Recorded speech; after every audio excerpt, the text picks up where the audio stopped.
អត់ទោសដើម្បីស្វែងរកបងប្រុសខ្ញុំដែលបានបែកគ្នាអស់រយៈពេល10ឆ្នាំក្មេងស្រីបានទៅប្រទេសថៃតែម្នាក់ឯងដោយគ្រាន់តែក្រឡេកមើលមួយភ្លែតគាត់ដឹងច្បាស់ថាបុរសនោះគ្រប់ដណ្ដប់ដោយខ្យល់និងខ្សែសត្វនៅពីមុខគាត់គឺជាបងប្រុសដែលគាត់បានបាត់ខ្លួនអស់រយៈពេលជាច្រើនឆ្នាំប៉ុន្តែការចងចាំរបស់ក្មេងជំទង់មានភាពកក់ក្ដៅនិងស្អាតដូចពន្លឺព្រះច័ន្ទឥឡូវនេះមានស្នាមនៅលើមុខ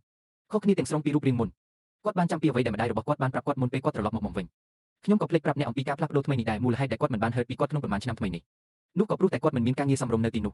ប៉ុន្តែយ៉េងមីវតែងតែមានសំណាងនៅក្នុងការចងចាំរបស់គាត់អ្នកដែលត្រូវបានជ្រើសរើសថ្មីបានស្ថិតនៅក្នុងថ្នាក់ទាបពេញមួយឆ្នាំឈើនិស័យទុនមិនដែលខឹងនឹងគាត់ម្រាមដៃរបស់គាត់ស្ដើងនឹងសរសេរដោយដៃល្អនៅពេលខ្ញុំនៅក្មេងខ្ញុំបានព្យាយាមអស់ពីសមត្ថភាពដើម្បីទាញទំពក់ជាមួយគាត់ហើយយកព្រមអំដំណើរគាត់ឲ្យធំឡើងខ្ញុំក៏នឹងទៅរៀនចប់សាលាដែរប៉ុន្តែមួយនេះត្រូវបានគ្រប់ដោយស្នាមបុរសដែលមានភ្នែកត្រជាក់បានបំបីចំណាប់អារម្មណ៍ល្អរបស់គាត់ទាំងស្រុងគាត់មិនហ៊ានស្គាល់គ្នាយូរទេជីងបានស្នើសុំឲ្យខ្ញុំជ្រើសរើសអ្នកជីងនៅក្នុងមាត់របស់បុរសគឺជាឪពុកបង្កើតរបស់ជាងមូហើយដើមឡើយជាកូនរបស់មិត្តល្អបំផុតរបស់ឪពុកបន្ទាប់ពីឪពុកម្ដាយខាងជីវសាស្ត្ររបស់គាត់បានទទួលមរណភាពគាត់ត្រូវបានគេចិញ្ចឹមនៅក្នុងគ្រួសារជាងពេលវេលានៅក្រោមរបងវាជាឆ្នាំមួយដែលមានសុវត្ថិភាពនិងកក់ក្ដៅពី3ឆ្នាំរបស់គាត់ទោះយ៉ាងណាគ្រោះថ្នាក់នេះត្រូវបានគេចាប់បានឪពុកម្ដាយរបស់យ៉េងមើបានលែងលះគ្នាភ្លាមជាលទ្ធផលយ៉េងមេបានស្នាក់នៅក្នុងប្រទេសជាមួយម្ដាយរបស់គាត់ជីងចៅបានទៅប្រទេសថៃជាមួយឪពុកចិញ្ចឹមរបស់គាត់ឈ្មោះជីងក្រោយមកព្រឹទ្ធាចារ្យទាំងពីរបានរៀបការម្ដងទៀតហើយពួកគេមិនដែលតាក់ទងម្ដាយរបស់យ៉េងមើបានដឹងថាកូនស្រីរបស់គាត់បានទៅប្រទេសថៃដោយសម្ងាត់ដើម្បីស្វែងរកជីងសៅគាត់ប្រញាប់ឲ្យជីងហើយសុំឲ្យគាត់ឡើងយន្តហោះទោះយ៉ាងណាជីងដែលស្រវឹងរួចទៅហើយបានបង្វែរខ្លួនហើយបោះកិច្ចការនោះទៅជីងចៅដើម្បីជួយខ្ញុំរើសនរណាម្នាក់ពន្យល់បងស្រីរបស់អ្នកទាំងពីរជួបគ្នាម្ដងទៀតបន្ទាប់ពីអវត្តមានយូរមិនមានប្រយោគពាក់កណ្ដាលដើម្បីស្នើសុំភាពកក់ក្ដៅដោយដែលជីងមូបានរំពឹងទុកនោះទេមានតែការដាច់ឆ្ងាយពីភ្នែករបស់ជីងប៉ុណ្ណោះបរិយាកាសនៅក្នុងបន្ទប់បិទជិតគឺគៀបសង្កត់ជាងមូស៊ូដោយប្រយ័ត្នប្រយែងតើអ្នកកំពុងសិក្សាទេទើបតែបញ្ចប់ការសិក្សាមិនបានទៅបន្តពីបញ្ចប់ការសិក្សានៅវិទ្យាល័យសិស្សកំពូលដែលធ្លាប់ត្រូវបានលើកទឹកចិត្តឲ្យទៅបញ្ចប់ការសិក្សានៅវិទ្យាល័យបានបញ្ចប់ការសិក្សារបស់ពួកគេតាំងពីដំបូងភ្ញៀវពោពេញទៅដោយកំហុសគាត់ធៀបនឹងសួរអំពីរឿងដើមភ្លាមនោះបុរសដែលមានសក់ក្រហមគួរឲ្យព្រឺព្រួយបានទីងឡើងនៅពីមុខឡានចេញឆ្ងាយចេញមកផឹកអ្នកណាមិនទៅរកកូនមន់ប្រយ័ត្នបញ្ហារបស់អ្នកនៅក្នុងឡាននៅតាមផ្លូវត្រឡប់មកវិញចេញពីឡានហើយទិញភេសជ្ជៈឲ្យគាត់ជាងមូសម្លឹងមើលបងប្រុសដែលគាត់ស្គាល់និងមិនស្គាល់គិតពីបុរសសក់ក្រហមដែលជាក្មេងទំនើងទើបតែពេលនេះកាន់តែច្រើនគាត់មិនអាចយល់ពីរបៀបដែលបងប្រុសរបស់គាត់អាចមានមិត្តបែបនេះ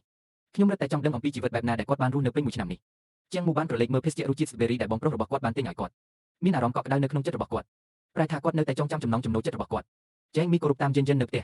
គាត់មើលជុំវិញបន្ទប់ខ្ញុំឆ្ងល់ថាហេតុអ្វីបានជាខ្ញុំមិនឃើញតួលេខឪពុកខ្ញុំអ្នកបម្រើថ្មីបានទទួលឪពុកខ្ញុំសម្រាប់អ្នកគាត់គឺជាបុរសស្រវឹងនៅពីមុខគាត់ហើយគាត់ពិតជាឪពុករបស់គាត់គម្លាតភ្លាមនេះពិបាកសម្រាប់គាត់ក្នុងការទទួលយកជាងការផ្លាស់ប្ដូររបស់ជីងចៅហើយម្ដាយចុងរបស់ខ្ញុំនៅតែនៅក្នុងផ្ទះបាយត្អូនត្អែពីឪពុកខ្ញុំនៅពេលអ្នកឃើញជីងមូនៅខាងក្រៅ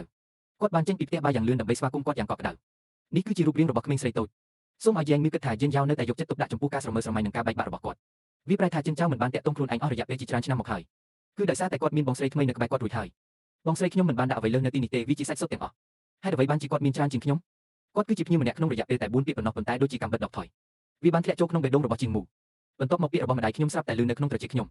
អ្នកបានបដិសេធមិនផ្លាស់ទីលំនៅតើអ្នកមិនបានគិតថាឪពុករបស់អ្នកនឹងត្រឡប់ទៅរកអ្នកនៅថ្ងៃនេះទេតើអ្នកអាយុប៉ុន្មានហើយតើអ្នកអាចមានគំនិតឆោតល្មមបែបនេះយ៉ាងដូចម្តេចគាត់មិនមែនជាបងប្អូនរបស់អ្នកទេហើយអ្នកមិនមែនជាប្អូនស្រីរបស់គាត់ទេឪពុករបស់អ្នកក៏មានគ្រួសារថ្មីរបស់គាត់ដែរអ្នកមិនមែនជាគ្រួសារទៀតទេគាត់មិនអាចទទួលយកបុរសដែលធ្លាប់កាន់គាត់នៅក្នុងដៃរបស់គាត់ទេបងប្រុសរបស់គាត់ដែលស្ទាក់ស្ទើរក្នុងការទ្រាំទ្រនឹងការសោកសៅបន្តិចបន្តួចឥឡូវនេះបានប្រើពាក្យភ្ញៀវដើម្បីញែកគាត់ដោយផ្ទាល់រាប់ពាន់គីឡូម៉ែត្រពីចម្ងាយប៉ុន្តែអ្វីដែលគាត់មិនដឹងគឺ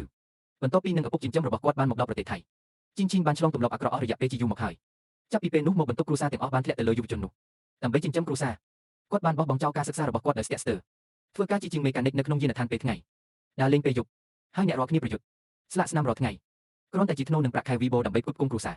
ឧត្តមសេនីយ៍ដែលស្នាក់នៅក្នុងប្រទេសមិនបានដឹងអ្វីទាំងអស់សរសេរទៅគាត់រាល់ថ្ងៃទោះយ៉ាងណាលិខិតមួយដែលកំពុងបាត់នឹងបាត់ខ្លួនកំពុងលេចចូលសមុទ្របន្ទាប់ពីត្រូវបានបញ្ជូនគាត់តោងផ្ទះចាស់ហើយបដិសេធមិនផ្លាស់ទីលំនៅប៉ុន្តែនៅទីបញ្ចប់ខ្ញុំមិនបានរងចាំការឆ្លើយតបពីភីគីមខាងទៀតទេភ្នូចាប់ផ្ដើមស្រងាកចិត្តដូច្នេះគាត់បាន